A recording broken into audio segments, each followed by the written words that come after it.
નમસ્કાર બાળમિત્રો, શ્રી એ zed Kaneria primary શાળા ધોરણ 6 વિષય ગણિત. વિષય ગણિતમાં બાળમિત્રો આજે આપણે સ્વાધ્યાય 12.2 ભણવાના છીએ. પણ સ્વાધ્યાય 12.2 ભણવાના પહેલાં ઘાત અને ઘાતાંકનું 12.2 સ્વાધ્યાય ભણવાના પહેલાં આપણે પ્રમાણિત સ્વરૂપ આપણે એમાં સમજાવવામાં આવ્યું છે. પ્રમાણિત સ્વરૂપમાં સંખ્યા મોટી સંખ્યા હોય તે મોટામાં મોટી સંખ્યાને આપણે પ્રમાણિત સ્વરૂપમાં કેવી રીતે લખી શકીએ, મતલબ ટૂંકમાં કરીને કેવી રીતે લખી શકીએ. એના પછી પ્રમાણિત સ્વરૂપથી ફરી આપણે સામાન્ય સ્વરૂપમાં કેવી રીતે લખી શકીએ તેના અમુક નિયમો પહેલાં સમજીએ ઉદાહરણ સહિત. એના પછી આપણે સ્વાધ્યાય 12.2 ને શરૂઆત કરીએ છીએ. તો 12.2ના શરૂઆતમાં આપણે જોઈ રહ્યા છીએ કે પ્રમાણિત સ્વરૂપની જરૂરિયાત અને તેના અર્થો. પ્રમાણિત સ્વરૂપની શા માટે આપણે જરૂરત પડે છે અને તેનો શું અર્થ છે. આપણે ખૂબ મોટી કે ખૂબ નાની સંખ્યાને સામાન્ય સ્વરૂપે દર્શાવવામાં મુશ્કેલ પડે છે.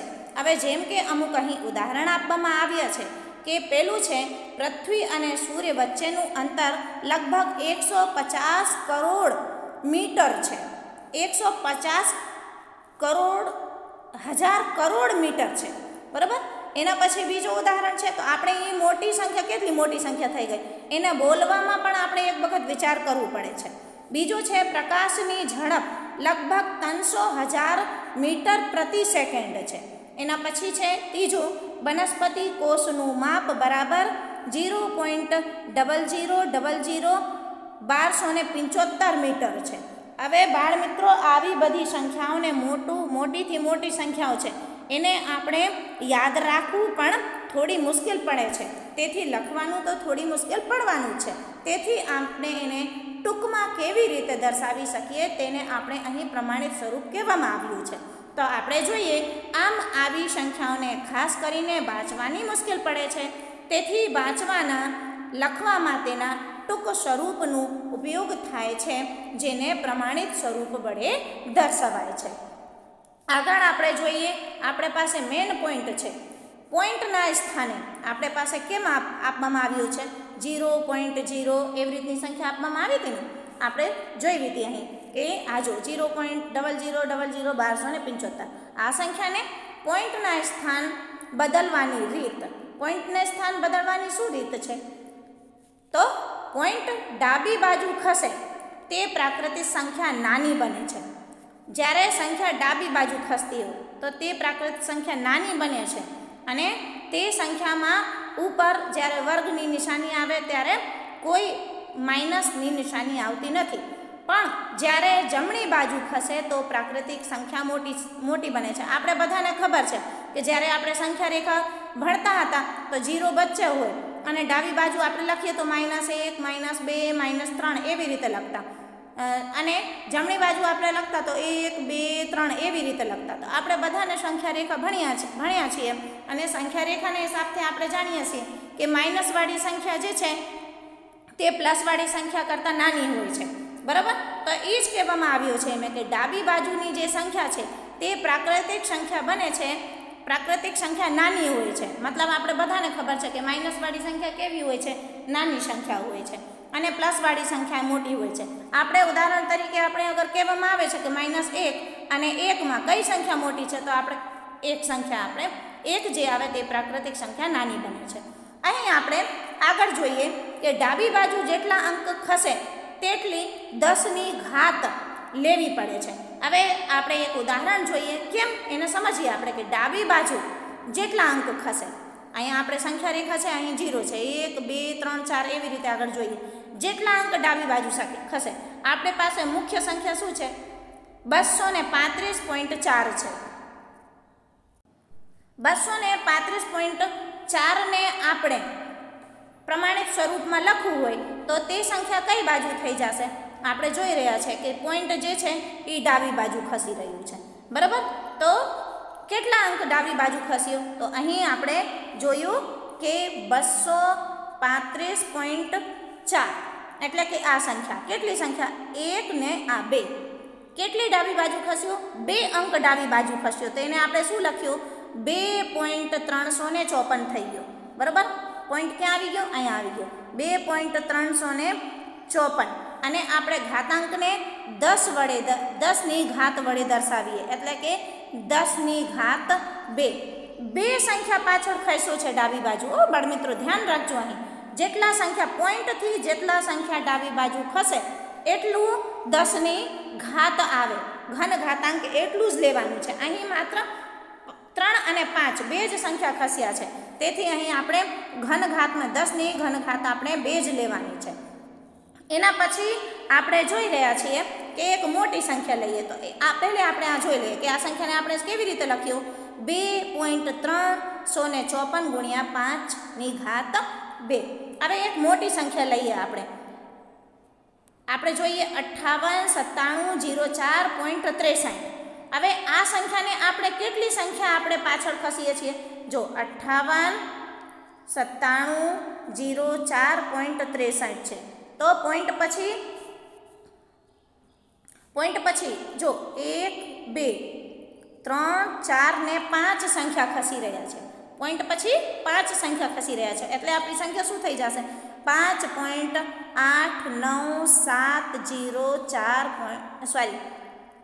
ને 3 અહીં આપણે લખ્યું છે.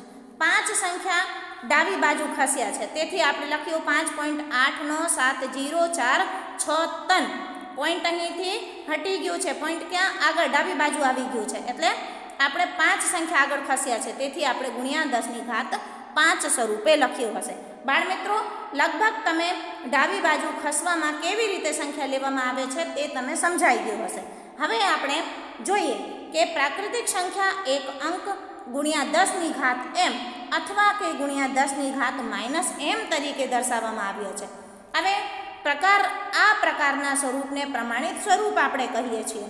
પ્રાકૃતિક સંખ્યાના એક કરતાં વધારે અંક હોય તો તે એક અંક પછી દશાંશનું ચિહ્ન અર્થાત પોઈન્ટ અથવા દશમલવ ચિહ્ન આવે છે. અહીં ઘણા બધા ઉદાહરણ તમે આપવામાં આવે છે. 2 ગુણ્યા 10ની ઘાત 5, 7 ગુણ્યા 10ની ઘાત -3, 5 ગુણ્યા 10ની ઘાત -3, 3.2578 ગુણ્યા 10ની ઘાત -5. હવે તમે વિચારશો કે અત્યારે તો તમે મને માત્ર પ્લસવાળી સંખ્યા તમે મને કીધું છે, માઇનસવાળી સંખ્યા ક્યાં કીધું છે?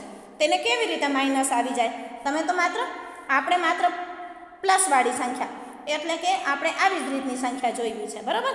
માત્ર આવી જ રીતની સંખ્યા. આ માઇનસ કેમ આવી ગયો ઘાતાંકમાં? તો બાળમિત્રો આજે આપણે જોઈએ કે જો સંખ્યા ના હોય તો છેલ્લા અંક પછી પોઈન્ટ લેવામાં આવે છે. તો જો 3 ઉદાહરણ આપણે જોઈએ તો 3 પોઈન્ટ, 155 તો 155 પોઈન્ટ, 4675 તો 4675.0. મતલબ આ બધા સંખ્યા પછી આપણે પોઈન્ટ 0. તો આપણે પોઈન્ટ 0 પછી 0 હોય તો લગભગ એને વધારે આપણે માન દેતા નથી. આવું પ્રમાણિત સ્વરૂપ ના મળે. હવે આપણે 0.8 ગુણ્યા 10ની ઘાત 5 અને -2.745 ગુણ્યા 10ની ઘાત 2. હવે બાળમિત્રો ધ્યાન રાખો હંમેશા કે પ્રાકૃતિક સંખ્યા આવી રીતની માઇનસમાં આગળ સંખ્યા હોય તો તે સંખ્યા લખી શકાતી નથી. આપણે માત્ર 10ની ઘાત -3 એવી રીતે લઈ શકીએ. -1.5 ગુણ્યા 10ની ઘાત 3 એવી રીતે ન લઈ શકીએ આપણે. તો આપણે જોઈએ કે પ્રમાણિત સ્વરૂપમાં ક્યારેક પણ અહીં માઇનસની નિશાની આવશે નહીં, ઘાતાંકમાં માઇનસની નિશાની અને પ્લસની નિશાની આવશે. અહીં આપણે આગળ જોઈએ કે પોઈન્ટના સ્થાન બદલાવાની રીત. હવે આપણે અત્યાર સુધી જોયું કે ડાબી બાજુ ખસે તો સંખ્યા નાની બને છે, બરાબર? હવે આપણે જોઈએ ડાબી બાજુ ખસે તો પ્રાકૃતિક સંખ્યા નાની બને છે. હવે જમણી બાજુ ખસે તો પ્રાકૃતિક સંખ્યા મોટી બને છે. જમણી બાજુએ જેટલા અંક ખસે તેટલી 10ની ઋણ ઘાત બને છે, બરાબર? હવે આપણે જોઈ રહ્યા છીએ કે સંખ્યા છે આપણી પાસે 0.00 અને 6 ને 3. એને આપણે કેવી રીતે પ્રમાણિત સ્વરૂપમાં લખી શકીએ? તો આપણે કેટલી બાજુ ખસી આપણે બધા જોઈએ કે આ અહીંથી 1 2 અને જો આપણે સંખ્યા શું થઈ જાય? 1 2 ને 3, 0.006 ને 3 છે, બરાબર? તો આપણે કેટલી સંખ્યા ખસા? 1 2 અને આ 3. તો 6 પછી તો પોઈન્ટ આવી જાય, બરાબર? તો આપણે કઈ બાજુ ખસીએ? આપણે આપણે જમણી બાજુ ખસ્યા છે, તેથી અહીં માઇનસની નિશાની આવશે. બાળમિત્રો ખાસ ધ્યાન રાખજો, ડાબી બાજુ ખસીએ તો કોઈ પણ 10ની ઘાતમાં કોઈ પણ નિશાની આવશે નહીં, પણ જેમ જ આપણે જમણી બાજુ ખસું તો આપણે તુરત જ અહીં માઇનસની નિશાની લેવામાં આવશે. તેથી આપણે સંખ્યા લખતી વખતે માન લો આપણે પ્રમાણિત સ્વરૂપથી સામાન્ય સ્વરૂપે સંખ્યા લખવાની છે, તો આપણે તેને માત્ર ઓળખવાનું છે કે તે માઇનસ આવ્યો હોય તો સંખ્યા આપણે 0.0063 તરીકે લખી શકાય છે સામાન્ય સ્વરૂપે, અને પ્રમાણિત સ્વરૂપથી સામાન્ય સ્વરૂપે આવી રીતે લખી શકાય છે. અને સંખ્યા આપવામાં આવી હોય ને તો પ્રમાણિત સ્વરૂપે આપણે જમણી બાજુથી ડાબી બાજુ જમણી બાજુ આપણે ખસ્યા હોય તો તે સંખ્યા મોટી બની હોય, તેથી આપણે અહીં 6.3 ગુણ્યા 10ની ઘાત -3 લેવામાં આવી છે. એવી રીતે અહીં બીજું ઉદાહરણ પણ તમે આપવામાં આવ્યું છે. બીજા ઉદાહરણ સાથે આપણે અહીં જોઈ રહ્યા છીએ કે 0.000000 4 ને 8 48, એટલે કે અહીં આપણે કેટલી સંખ્યા પાછળ ખસ્યા? 1 થી 2 3 4 5 6 ને 7, બરાબર. તો આપણે શું લખ્યું? 4 પછી પોઈન્ટ આવી ગયું છે, એટલે 4.8 ગુણ્યા 10ની ઘાત -7, બરાબર. એને પછીનું ઉદાહરણ આપવામાં આવ્યું છે 0.025, એટલે કે આપણે કેટલી સંખ્યા? માત્ર 2 સંખ્યા 0 અને 2 સંખ્યા પાછળ ખસ્યા છે આપણે, તો આપણે અહીં 2.5 ગુણ્યા 10ની ઘાત 2 સ્વરૂપે આપણે લખી શકીએ છીએ. બાળમિત્રો, અહીં હવે આપણે સ્વાધ્યાય 12.2 પ્રમાણિત સ્વરૂપથી સામાન્ય સ્વરૂપે ને સામાન્ય સ્વરૂપેથી પ્રમાણિત સ્વરૂપે આપણે કેવી રીતે ડાબી બાજુથી જમણી બાજુ ખસીએ તો આપણે માઇનસ ને પ્લસ આપણે કેવી રીતે મળી આવે છે તે આપણે સમજી લીધું છે. હવે સ્વાધ્યાય 12.2માં આપણે જોઈએ પ્રમાણિત સ્વરૂપમાંથી સામાન્ય સ્વરૂપે ફેરવવા માટે 10ની ઘન ઘાત હોય તો ગુણાકાર સ્વરૂપે અને ઋણ ઘાત હોય તો ભાગાકાર સ્વરૂપે સમજવી. ઋણ ઘાત તો પોઈન્ટ ડાબી બાજુ અને ઘન ઘાત તો પોઈન્ટ જમણી બાજુ આવશે. દાખલો પહેલું છે, આપણે નીચેની સંખ્યાને તેમના પ્રમાણિત સ્વરૂપમાં દર્શાવો. સંખ્યા છે આપણી પાસે 0.00000000 8 ને 5. તો તે સંખ્યાને આપણે પ્રમાણિત સ્વરૂપે લખવા માટે આપણે જોઈ રહ્યા છીએ કે સંખ્યા કઈ બાજુ ખસી? આપણી જમણી બાજુ, બરાબર. તો કેટલી સંખ્યા ખસી છે? તો 1 2 3 4 5 6 7 8 9 10 11 ને 12 સંખ્યા આપણે જમણી બાજુ ખસ્યા છે, એટલે આપણે લખશું 8.5 ગુણ્યા 10ની ઘાત -5. માઇનસ કેમ આવ્યો છે? કારણ કે આપણે જમણી બાજુ ખસ્યા છે, તેથી ઘાતમાં માઇનસ દર્શાવવામાં આવ્યું છે.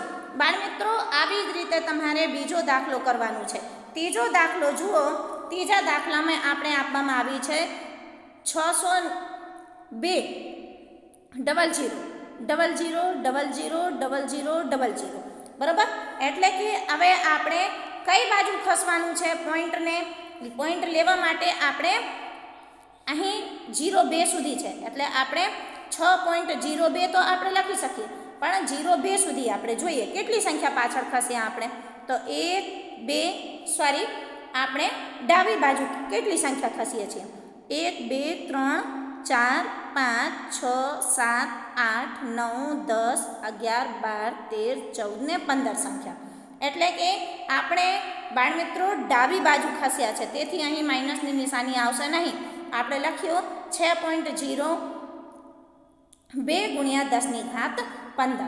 એવી જ રીતે હવે તમારે ચોથો દાખલો અને પાંચમો દાખલો તમારે કરવાનું છે. પાંચમો દાખલો છે તમારી પાસે 318.60 અને 6 2 3 4 5 ને 6 જેવું આ સંખ્યા છે. આ સંખ્યાને તમારે પ્રમાણિત સ્વરૂપે લખવાનું છે. બાળમિત્રો, અહીં 12.2નું પહેલા દાખલાના સાથે આપણે 12.2નું પહેલું દાખલું અહીં પૂરો થાય છે. બીજા દાખલા બીજા વિડીયોના સાથે આપણે 12.2ના ભાગ 2ના સાથે આપણે ફરીથી જોશું. નમસ્કાર.